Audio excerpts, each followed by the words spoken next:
Game Dev London. My name's Chris Payne, and with me is fellow host Ahmed El Badawi. Let me bring Ahmed in. There we go. Yeah. Welcome to the podcast, Ahmed. Um, Thank you. Thank you for having me.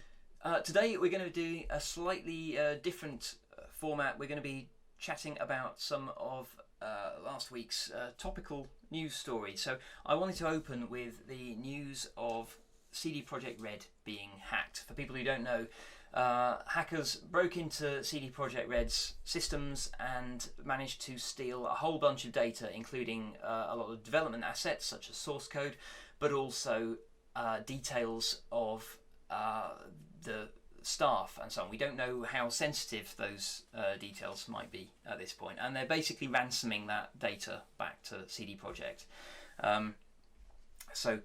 What were your immediate thoughts about this when you read the news, Ahmed? Hey, it sucks. Because especially because a lot of the data, a lot of the data. I say data, from the case of the personal data, it sucks for the employees, particularly because the game that they've been working on. It had notoriously bad crunch, and a lot of the issues kind of got dumped on them and their shoulders, and the blame was kind of put upon them, especially if you're QA. Which I'm not even sure if they had a QA department, but at least what the sizable one. But they got the blame for all the issues with the game and everything, and now they have their personal data stolen, and all the hard work and blood, sweat, and tears that they put all their effort into, just to get it nicked and sold to the highest bidder. Yeah, It, it's really frustrating that there are people out there who don't see they see the company as a company. I mean, you get this a lot with people talking about Electronic Arts or Ubisoft as if it is some kind of giant robot. Uh, yeah. when obviously, in fact, CD Projekt is made up of a whole team of talented developers who have worked really bloody hard. They've had a Mm, rocky launch, largely because they were trying to do something extremely ambitious, and it sounds like the game maybe didn't quite live up to that ambition at launch, but very few games actually do ship perfectly nowadays. So, I mean, yeah. um, I'm not excusing it. I think they should have allowed them more time to achieve what they were trying to accomplish, really, or hyped it less. But so it was a misstep. But they worked really hard on this, and nobody deserves to have their company sabotaged. So Absolutely.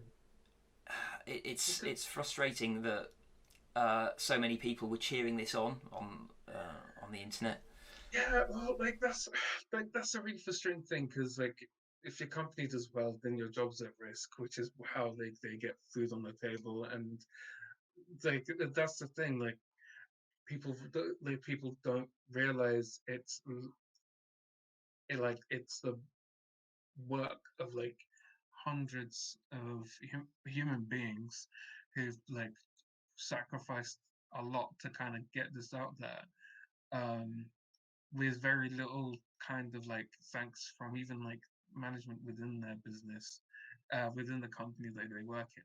And now to watch what a lot of them will see as their own piece of art, their little baby, out into the world after everyone has kind of directed the hate and the vitriol towards them, for then this to happen and people to cheer it on.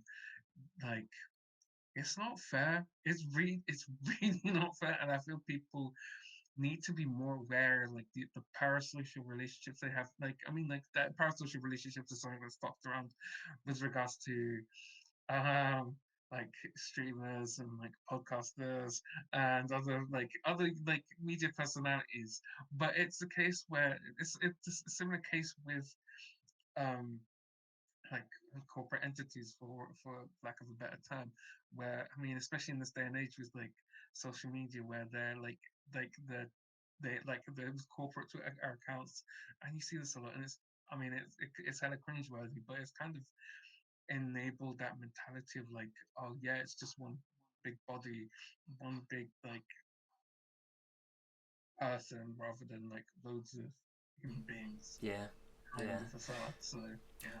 I should add that the latest wrinkle in this story is that reported yesterday is that apparently the hackers have successfully sold the data to somebody.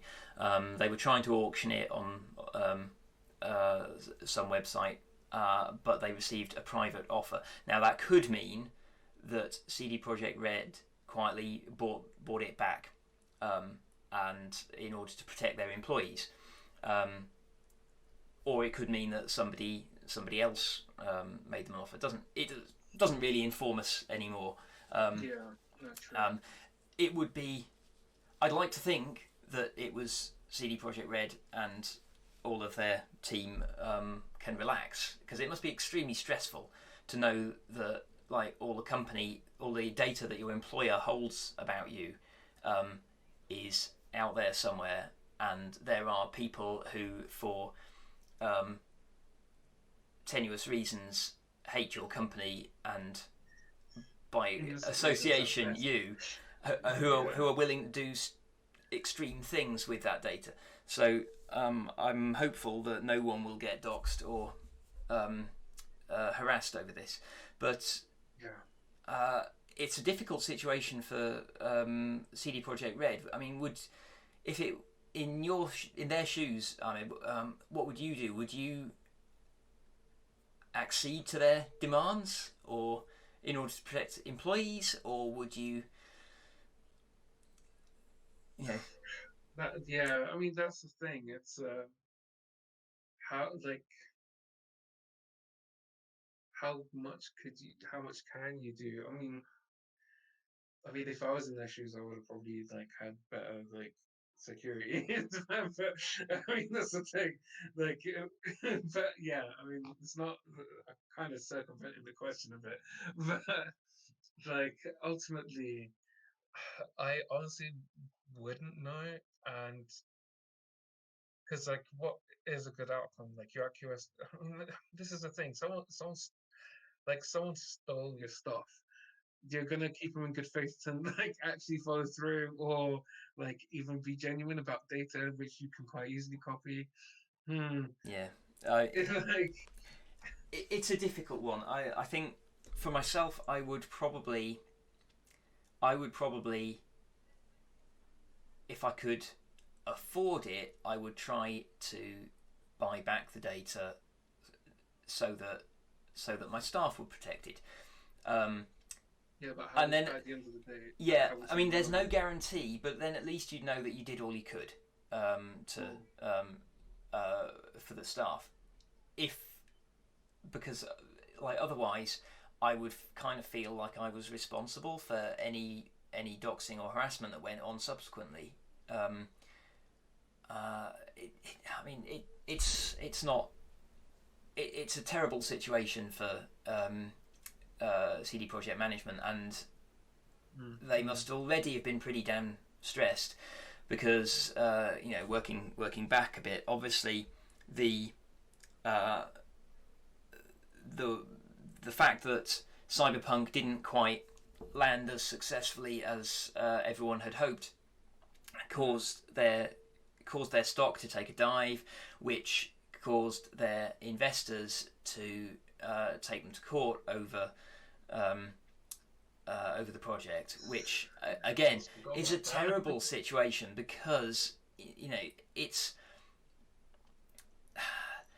arguable that CD Projekt Red maybe put more effort into promoting the game than actually developing it, because they must have spent quite a lot of money on people like Keanu Reeves and expensive show announcements and so on. That's not a not inconsiderable marketing spend, and obviously you've got to do that in order for the game to land. I mean, we don't know what the figures are. I have no idea how much they've spent on developing the game compared to marketing it.